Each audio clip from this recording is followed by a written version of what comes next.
السلام علیکم دامای عزیز و گرامی قدر. من از شما خواهش میکنم که با سوال من جواب گردانید. سوال من چنین است: بازی هایی که ما میکنیم با توپ بازی های ورزشی است. موی سفید ها میگویند که این بازی ها را نکنید، این گناه است. آیا گناه است یا نه؟ گناه نیست، بازی کنید. اگر کدام این مثال با توپ بازی میکنید، بازی کردن گیرید.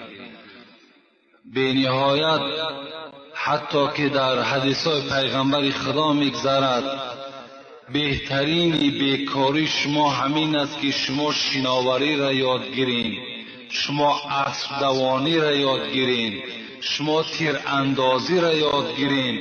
اینها را باید همه امت پیغمبر خدا از عهده اینها برآید.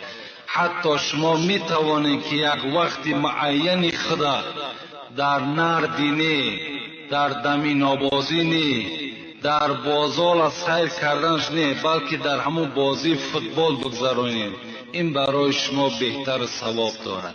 انشاءالله بدن شما با قوت می شود، بدن شما بی درد می شود، باکی ندارد، گناه ندارد.